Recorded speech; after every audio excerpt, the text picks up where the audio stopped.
오늘 읽었던 고린도서 2장 14절 17절은 요즘 계속 하는 대로 뭐냐니까 초청주일 날은 따로 제가 그분들을 위해서 이 말씀을 준비하지만 요즘 거의 주일 낮 또 주일 낮하고 1부, 2부 예배는 새벽 기도 시간에 설교한 내용을 이렇게 반복을 하면서 때로는 손을 이렇게 좀 봐가 지금 우리한테 맞게끔 이렇게 해요. 오늘 본문 고린도서 2장 14절 17절에는 언제 넣냐? 이번 토요일날 새벽에 이렇게 제가 설교한 그런 내용입니다. 그래서 이 말씀의 동기부터 알면 참 쉬워요. 이 동기가 바로 뭐냐니까 이 고린도 교회는 바울이 직접 개척을 했어요. 바울이 직접 개척하고 난 다음에 여러 가지 보면 그 후임으로 맡은 사람들이 제법 있는데 어쨌든 간에 바울이 떠나가고 난 이후에 어떤 시점인가 모르지만은 거짓 선생들이 고린도 교회에 들어간 거예요. 거짓 선생들이 고린도 교회에 들어와 가지고 핵심적으로 공격하는 대상 자체가 누구냐? 사도 바울을 공격하는 거예요. 이 개척한 이 사도 바울을 공격하는 거예요. 공격을 하면서 주 요지 자체가 무슨 공격인가 하니까 사도 바울의 사도성의 문제를 잡아가지고 막 공격하는 거예요. 그럼 사도성의 문제라는 건 이걸 이야기해요. 목사가 설교를 하고 목회를 또 가는데 이런 이야기요. 저 목사는 신학교를 정확하게 안 나왔다. 요 이야기와 같아요. 신학에 근거가 없다 하는 그런 이야기와 같아요. 그러다 보면 뭐 되겠습니까? 그러다 보니까 자기들은 뭐냐? 옛날에 바울이 전한 것도 일부 맞기는 맞는데 그건 아니고 그러면서 바울이 전한 것 중에서 잘못된 거는 이런 부분이고 그 다음에 이런 부분이 더 추가되어야 된다 하는 것 자체가 율법적인 부분이 상당히 많아요. 율법적인 부분이나 철학적인 부분을 딱 가미를 해가지고 완전히 뭡니까? 이 사람들을 복음에서 떨어지게 만드는 그런 목적 자체가 그런 일들이 일어난 거예요. 그러다 보니까 이 사도 바울 자체가 뭘 해야 됩니까? 자기 변론을 해야 되죠. 변론을 하면서 이렇게 이 언급한 내용이 오늘 읽었던 뭡니까? 고린도후서 2장 14절부터 그 뒤에 쭉 나옵니다. 3장 전체까지 어떤 내용인가 하니까 바울이 사도성에 대해서 도전을 받았을 때 바울이 자기 변호를 하는 거예요. 자기 변호를 하는데 정말 가장 핵심적인 내용이 두 가지예요. 하나는 너희는 뭐라고요? 편지라. 이 그리스도의 편지라 하는 그 이야기예요. 그럼 그리스도의 편지란 말은 어떤 말인가 하니까 그냥 읽으면 잘 모르겠죠? 옛날에 사도성을 이야기할 때 이렇게 이야기합니다.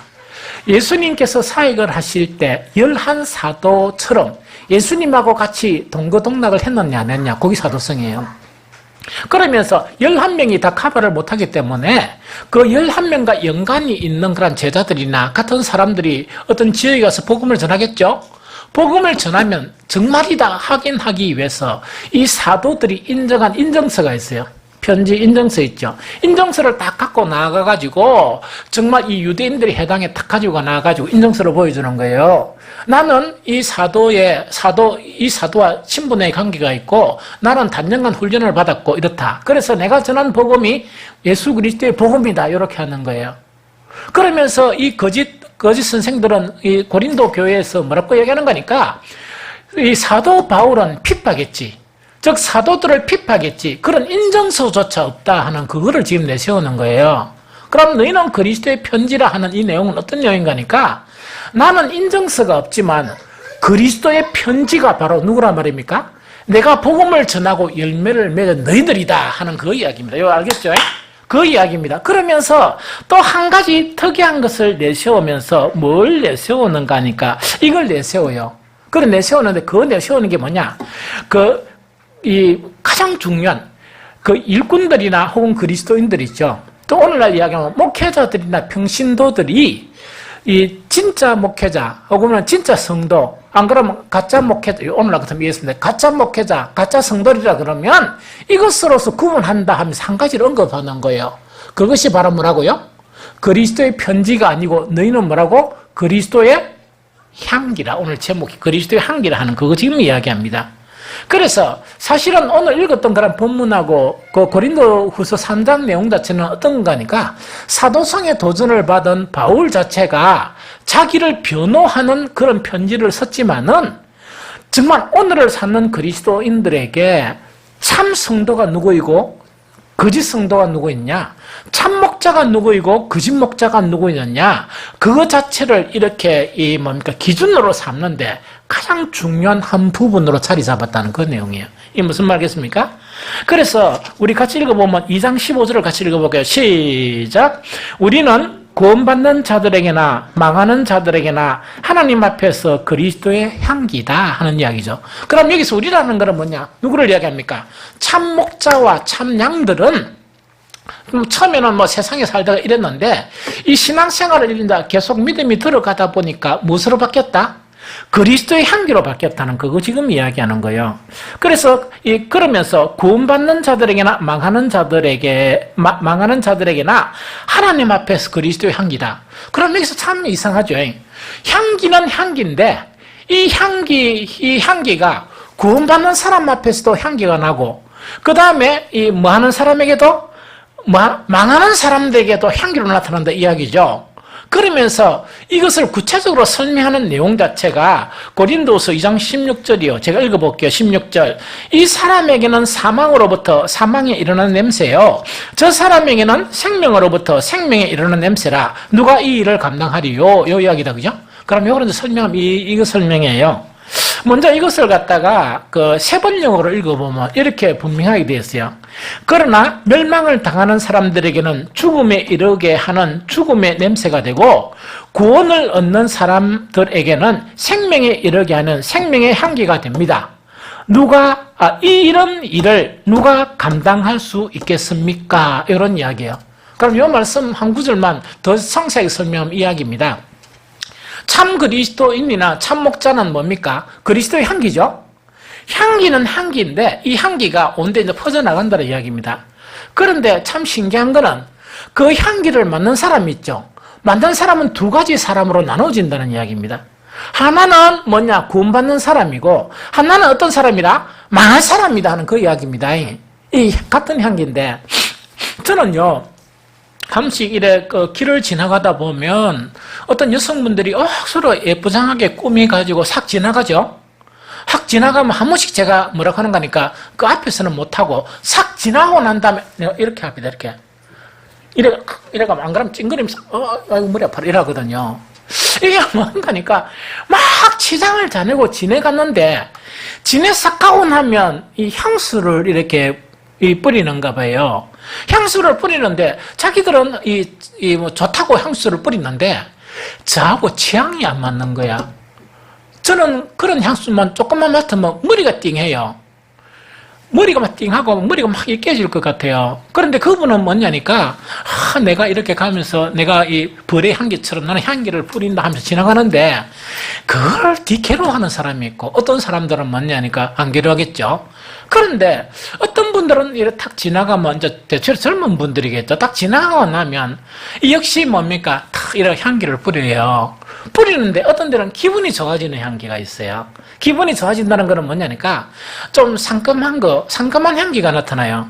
그런데 저는 가만히 생각해보니까 분석해보니까 내가 제일 좋아하는 거는 사람 냄새를 좋아하는가 봐요. 모욕을 안 해서 때가 많은 그런 땀 말고 어느 정도 일을 하고 사람 땀 냄새 나죠. 나 그게 참 좋아요. 왜? 사람 냄새가 나는 거예요. 그래서 어떤 분들은 막 이렇게 화장을 내가 지나가면 은은한 향기 있죠. 은은한 향기인데 어떻게 새싹이나 이런 좀 그런 향기가 보면 참 저는 기분이 좋아요. 사람마다 향기가 좋은 향기가 있고 나쁜 향기가 있어요. 그렇다고 해서 제가 그게 좋단 말이지 딴 사람은 그런 게 아니에요. 제가 머리 아프다 하는 걸 또 좋아하는 분들이 있겠죠. 그래서 그게 좋은 향수이기 때문에 또 고가에 안 팔리겠습니까? 그와 마찬가지로 우리도 그리스도의 향기를 가지고 있는 사람이란 말입니다. 그런데 그리스도의 향기를 가지고 있다 그래서 모든 사람들에 의해서 환영받지는 못한다는 이야기예요. 단지 하나님의 그런 택한 사람들에 의해서는 어떤 향기가 우리의 이 그리스도의 향기가 탁 뿜으면 무엇으로 받아들인다? 생명의 향기예요. 생명의 향기. 이 무슨 말? 생명에 일어난 생명의 향기가 나타난다 이야기입니다. 이거는 향수가 이야기하는 게 아니고 우리의 이 그리스도의 향기를 나타내므로 이 사람들이 우리의 모습이 너무 좋아가지고 예수를 믿게 되고 또 예수를 더 열심히 알려고 노력하고 그러다 보니까 구원을 얻게 되는 그런 향기가 우리에게 나타난다는 이야기예요. 그런데 우리는 동일한 향기를 이래 보여주는데도 어떤 사람요, 망하는 사람에게는 그 향기가 어떻냐? 사망의 향기로 보이는 거예요. 즉 살리는 향기가 어떤 향기로요? 사망의 향기로 보여가지고 우리를 더욱더 멀리 합니까? 가까이 합니까? 더욱더 멀리 하면서 누가 더 가까이 합니까? 세상과 더 가까이 하고 사탄과 더 가까이 하는 그런 결과가 나타난다는 그거 자체를 이야기합니다. 이거 무슨 말인지 알겠습니까? 그래서 이제 그거를 이야기합니다. 그럼 다시 이야기하면 오늘 본문의 핵심은 바울 자체가 자기 변호를 하기 위해서 한 것이지만 무엇을 우리에게 교훈으로 준다고? 하나님의 참 일꾼과 참 양들 자체는 반드시 뭐가 나타난다? 그리스도의 향기가 나타나는 사람이다. 그러나 그리스도의 향기가 나타난다고 그래가 모든 사람이 다 좋아하는 건 아니야. 모든 사람이 좋아하는 건 아니고 구원받을 사람에게는 어떤 생명으로 다가간다? 생명에 이르게 하는 향기로 다가가게 한다는 그거 지금 이야기예요. 아주 대단하죠? 그러면 그렇게 이제 한다는 그걸 이야기합니다. 무슨 말이겠죠? 그러면서 뭐라 하는 거니까 이런 일은 누가 감당할 수 있겠느냐 그 이야기죠. 그럼 이거는 바울의 자기 변명이야. 자기 변명이라는 것은 뭔 이야기입니다. 너희들은 나를 사도라고 인정 안 해야지만 나는 너희 고린도 교회가 형성된 것처럼 너희는 바로 그리스도의 편지가 아니냐. 그래서 사망의 향기가 아니고 생명의 향기가 나서 그 생명의 향기가 구원받는 사람들에게는 생명에서 생명으로 이끄는 그 생명의 향기가 나타나게 하는데 이런 놀라운 일은 누가 할 수 있겠느냐 그 이야기입니다. 누가 할 수 있단 말입니까? 바울 자기 자신하고 동력자 그 이야기입니다. 그런데 여기서는 두 가지로 생각이 됩니다. 이런 일들은 누가 할 수 있는 일이라는 것은 이건 뭐냐니까 이런 일들은 물론 하나님이 하시겠지만 이런 일들 자체의 정체성은 참 일꾼을 구분하는 것이고 또 하나는 뭡니까? 참 성도가 되는 그런 일들을 이야기한다는 그 이야기입니다. 그래서 그 참 일꾼하고 뭐라고요? 참 성도 자체를 가르치는 그런 부분이다 하는 이야기거든요. 그러면은 바울이 그 뒤에서 이제 설명하고 있는 내용이 그러면 그리스도의 향기가 어떻게 가질 수 있느냐? 우리는 그리스도의 향기를 어떻게 가질 수 있느냐? 그거에 대한 설명, 또 그리스도의 향기가 어떤 역할을 하느냐 하는 것 자체가 몇 가지 쭉쭉 설명하고 있는데 간단하게 설명하겠습니다. 제일 첫 번째로 고린도후서 2장 17절을 같이 읽겠습니다. 시작! 우리는 수많은 사람들처럼 하나님의 말씀을 혼잡하게 하지 아니하고 곧 순전함으로 하나님께 받은 것 같이 하나님 앞에서와 그리스도 안에서 말하노라 이야기다. 그죠? 자, 요거 이야기입니다. 요거는 누구를 이야기하는 거니까 일꾼들을 이야기해요. 이 말씀을 선포하는 그런 사람을 이야기해요. 말씀을 선포하는 사람이 복음을 가지고 불순한 의도가 없이 선포를 하게 되면은 이 망하는 사람은 잘 모르겠지만 구원받는 사람에게는 그것이 향기가 되어서 그 사람도 그리스도의 향기를 갖게 할 수 있다. 그거 지금 이야기하는 거예요. 이거 무슨 말인지 좀 알겠습니까? 그렇게 불순한 의도라는 것은 뭘 이야기하는 거니까 이걸 세 번 얘기해 보면 말씀을 전하는 것이 무엇의 목적? 먹고 살기 위한 그런 목적이 되지 아니하고 하는 그렇게 번역할 수도 있습니다. 거긴 혼잡게 한다는 그런 내용도 되고 또 혼잡게 한다는 능력은 손잡게 한다는 건 여러 가지입니다. 말씀의 수준을 격화시키지 않고 말씀 그대로를 전하는 거 이런 개념도 있어요. 무슨 말인지 좀 알겠죠? 그럼 이것 자체를 갖다가 말씀을 전하는 사람 입장이 아니고 말씀을 듣는 사람의 입장에서도 생각할 수 있어요. 그럼 이거는 뭐냐 이야기다. 그죠? 만약에 전하는 사람은 그렇게 이 향기가 나타나면 말씀을 듣는 사람도 뭐냐? 말씀을 들었는데 그리스도의 향기를 가지는 사람도 있고 못 가지는 사람도 있어요. 이 무슨 말 알겠죠? 알겠습니까? 오늘 이 말씀은 대단히 중요한 말씀이에요. 사느냐 죽느냐에 대한 갈림길의 말씀이에요. 율법이냐 복음이냐 그 말씀이거든요. 그럼 전하는 자는 그렇게 전해야 되지만 말씀을 받는 사람은 어떻게 되느냐 이야기다. 그죠? 말씀을 받는다는 거는 듣는 것만으로 괜찮아요. 설교 듣는 것만으로. 설교를 똑같이 듣는데 두 가지 결과가 나타난다는 이야기예요. 하나는 뭐냐? 그리스도의 향기를 가지는 사람이 되고 하나는 향기가 없는 사람이 될 수도 있다는 그 이야기입니다. 그래서 참 성도란 것은 그리스도의 향기를 가지는 사람이에요. 말씀을 듣는데 어떻게 들으면 그리스도의 향기를 가지느냐? 지금 목사가 선포한 이 말씀들 있죠? 말씀들 자체가 구원의 말씀이다. 이렇게 받아들여야 돼요. 이거는 설교할 때 목사가 그냥 설교 시간에 하는 이 루틴하게 보편적으로 하는 설교 안에 들어가 있는 말씀이다. 이렇게 받아들이는 사람이 참 많아요. 그래 받아들이면 향기는 절대로 안 나고, 이 말씀 자체는 뭐냐? 나를 살리는 구원의 말씀이다. 나를 살리는 구원의 말씀이다. 이렇게 받아들여야 오해된다고요? 향기가 나타나요. 또 두 번째 뭐냐? 누가 가르치라도 성경 가지고 가르치는 그 경우에는 어떤 목사가 가르치든지 이거는 뭘 해야 되고? 하나님의 말씀으로 받아야 됩니다. 그렇게 되면 나도 모르는 사이에 뭐냐? 내 속에서 점차 뭐가 나타난다? 그리스도의 향기가 나타난다는 그거 지금 이야기합니다. 이거 무슨 말 알겠습니까? 그 다음에 두 번째 또 원리가 있습니다. 즉 말씀 자체가 향기가 될 수 있는 두 번째 원리가 있는데 고린도후서 3장 3절입니다. 자, 찾아봅니다. 고린도후서 3장 3절.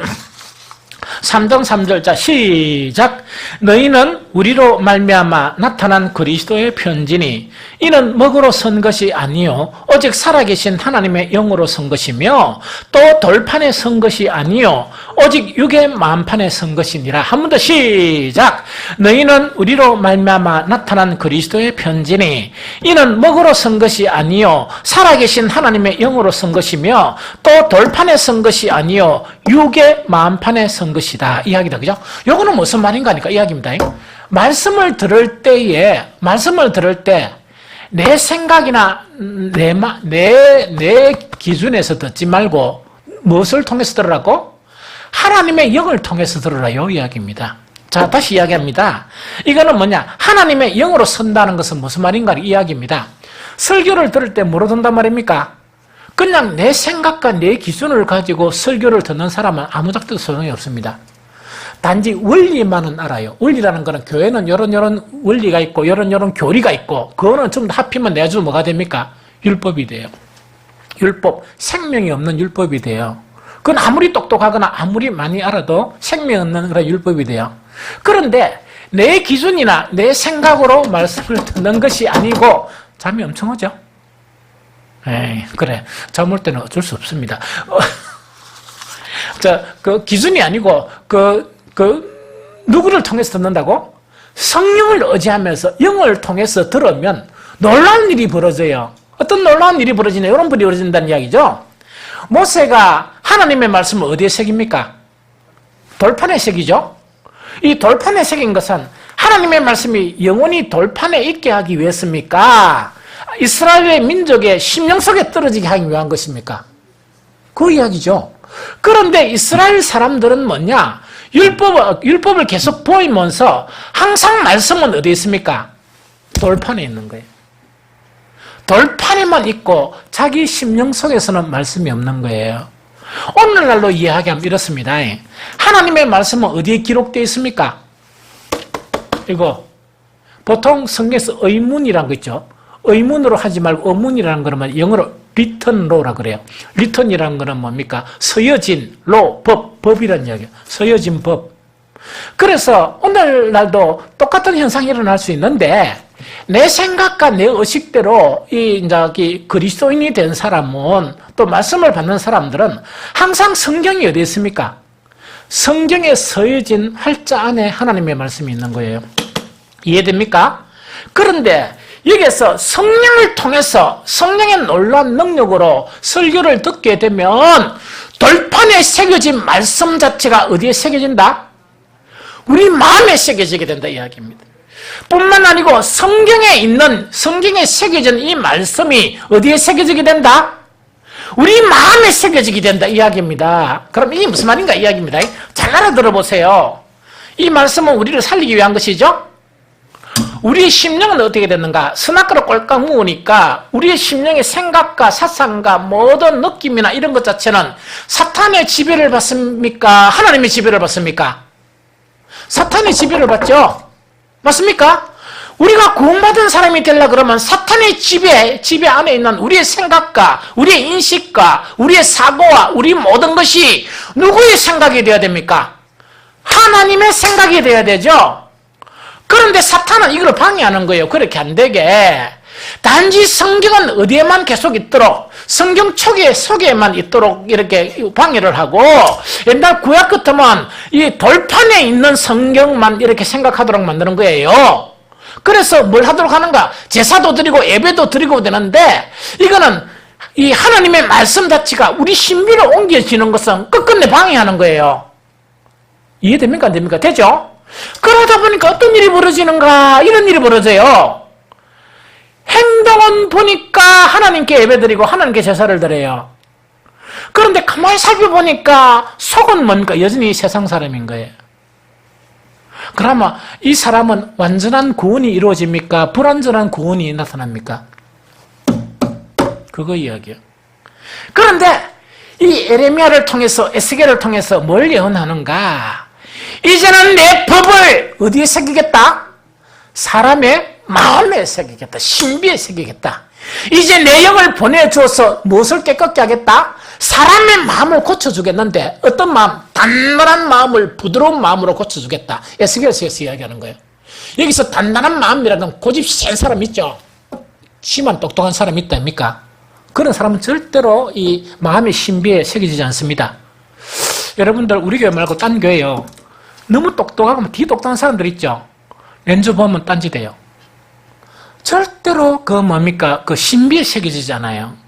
즉 성품이 그리스도의 성품과 하나님의 성품으로 바뀌어지잖아요. 그래서 평소에 평화될 때는 괜찮은데 문제가 생기면 어떤 짓을 한다고요? 숨겨진 성품이 드러나는 거예요. 그래서 교회가 분쟁하는 거예요. 선악이 분쟁하는 거예요. 이게 무슨 말인지 알겠습니까? 이거 잘 새겨드려야 됩니다. 그런데 강한 지도자가 있을 때는 그게 드러납니까? 안 드러납니까? 숨겨져 있어요. 그런데 지도자가 죽고 난 다음에 한참 있다 보면 그게 드러나는 거예요. 참 신기하죠? 참 신기하죠? 이걸 이야기합니다. 그래서 우리는 말씀을 들을 때마다 그 뭡니까? 내 지정의로 듣는 게 아니고 뭐로 들어야 된다? 성령을 통해서 들어야 신비한 일이 벌어진다. 어떤 신비한 일이? 성경책에 기록된 말씀 자체가 어디에 옮겨진다?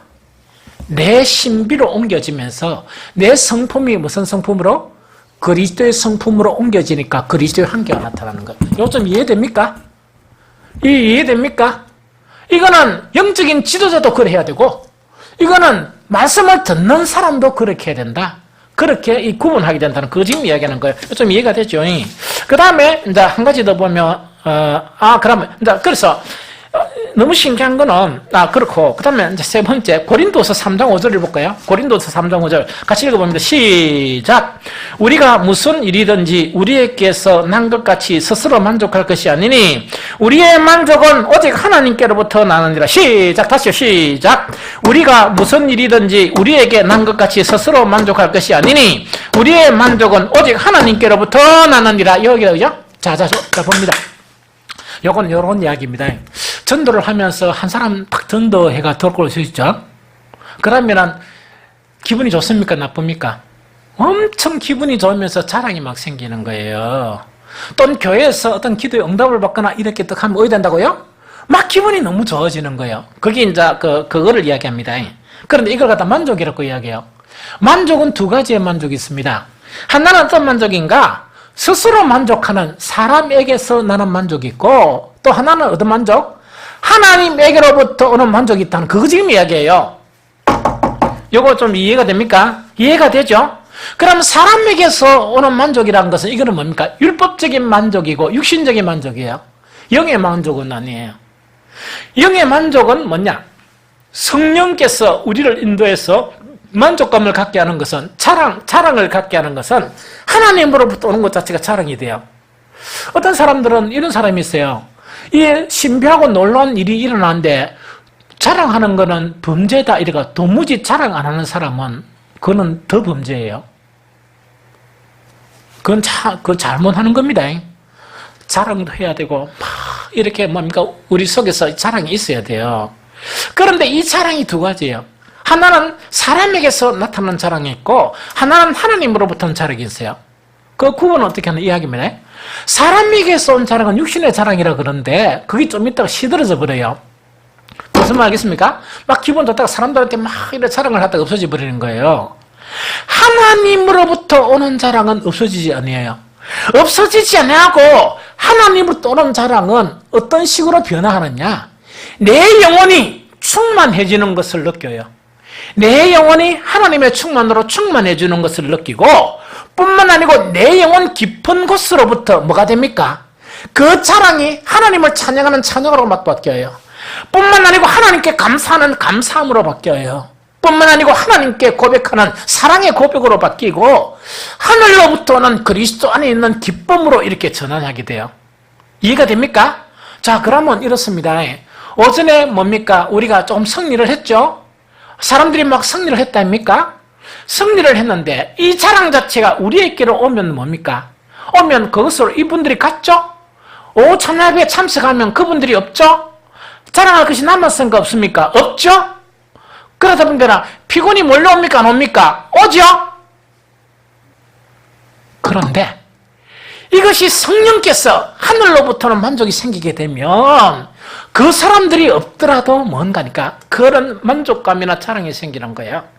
이 생기면서 하나님은 놀랍고 신비한 반모로 인간 세계에 없는 하나님의 충만 자체가 내 영혼을 지배하는 거예요. 잠이 온다 안 온다? 깨요 더 깨고, 뿐만 아니고 정말 내 영혼 깊은 곳으로부터 뭐가 나와요? 찬양이 나오는 거예요. 오전에 볼 때 막 이렇게 찬양하다 오후에 볼 때 세상 귀찮은 것처럼 내 마음속에 있는 뭐 이렇게 막 찬양하는 게 아니고 내 영혼 깊은 것으로 하나님 걸 찬양한 찬양이 생기는 거예요. 뿐만 아니고 감사가 이렇게 넘쳐나는 거예요. 그러면서 하나님에 대해서 사랑이 고백되어지고, 그 다음에 뭐합니까? 하늘로부터는 기쁨이 우리를 지배하는 거예요. 그러면 찬양 예배 때 잠이 온다 안 온다? 잠이 안 오는데 진짜 잠이 올 수 있어요. 진짜 몸이 피곤한 사람은 하나님 은혜를 주셔도 좀 쉬어야 되는데 못 쉬고 예배 드리면 잠 옵니다. 그런데 대부분은 극복할 수 있어요. 뭐로? 하나님으로부터는 만족이 되면 눈이 더 초롱초롱해지고 힘이 더 생기고 이런 거 있죠. 그렇게 되어질 수 있습니다. 그게 강해지는 거예요. 그게 강해지는 거예요. 성령은 우리에게 뗄라 뗄 수 없는 그런 관계성이 있어요. 이게 무슨 말인지 알겠습니까? 그런데 정말 이것이 더 충만해지면 오늘 여기 이제 딱 예배 끝나고 이제 목사가 뭡니까? 오늘 저녁에는 너무 기쁜 날이니까 축구도 은메달 땄으니까 오늘 저녁에 7시 반에 또 예배 한번 드립시다. 이래도 그때도 막 기쁨이 나타나고 막 이렇게 나타나는 거예요. 무슨 말 알겠습니까? 그래서 이것이 하늘로부터는 그런 만족감이에요. 그 다음에 또 네 번째 보면 고린도 4장 6절 읽어볼까요? 고린도 4장 6절 자 시작. 그가 또한 우리를 새 언약의 일꾼되게 만족하게 하셨으니 율법의 조문으로 하지 아니하고 오직 영으로 함이니 율법 조문은 다 죽이는 것이요 영은 살리는 것이니라. 아멘. 이야기다요. 드디어 새 언약의 일꾼이 나와요. 그럼 우리 평신도라도 오야 되는 거니까 지속적으로 아까 말씀을 갖다가 이 성경에 있는 그런 말씀 자체가 성령의 놀라운 도움으로 우리의 신비의 세계이기 시작하죠. 그리스도의 한계가 나타나기 시작하죠. 이러면 언젠가는 나도 알지 못하는 가운데 뭐가 될 수 있다? 새 언약의 일꾼들이 될 수 있어요.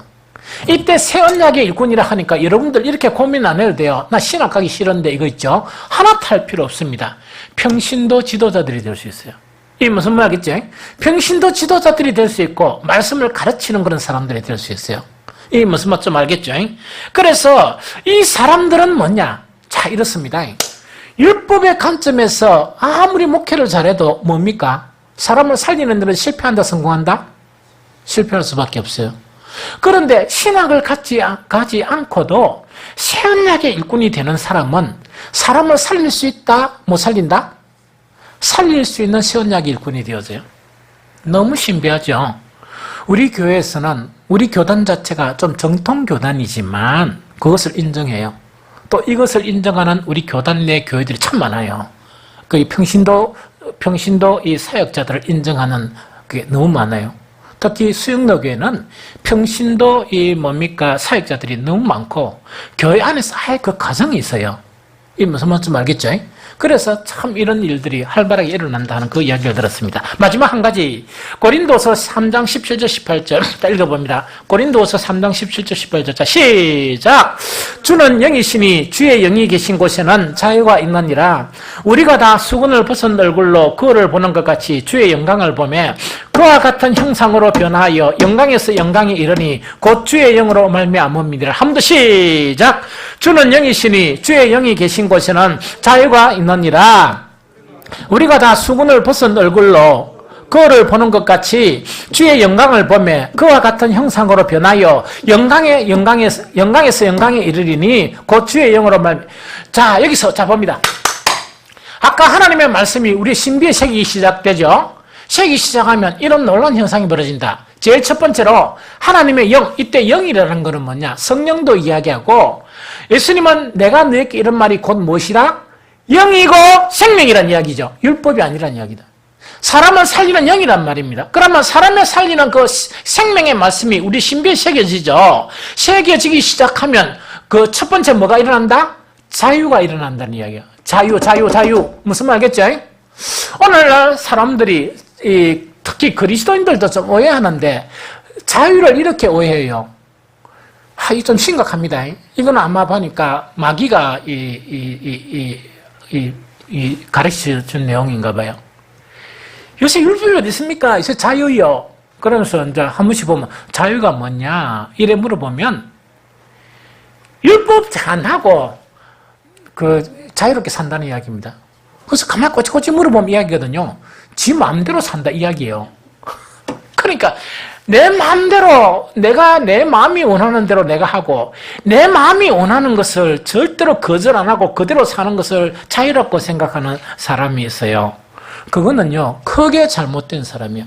성경을 한 번도 안 읽어본 사람이거나 성령의 체험을 한 번도 안 해본 사람이에요. 그건 자유가 아니에요. 여기서 성경에서 자유라 이야기하는 것은 무슨 자유인가 하니까 제일 첫 번째로 내 안에 있는 모든 더러운 것으로부터 자유하다 그 이야기예요. 우리 안에 더러운 것들이 득실득실한데 더러운 것들이 요구하면 그럼 더러운 것대로 사는 것도 이 자유입니까? 더러운 것으로부터 내가 자유하는 것 그것이 자유예요. 두 번째 뭐냐? 모든 죄로부터 자유된 것 그걸 자유라고 이야기해요. 뿐만 아니고 세 번째로 뭐냐? 우리 육체의 그런 정욕 있죠. 육체의 그런 정욕의 그런 욕으로부터 자유로운 것을 자유라고 이야기해요. 그래서 오늘날 어떤 사람들이 이야기하는 뭐 예배도 너무 많고 뭐 기도 막 이처럼 율법 아닙니까?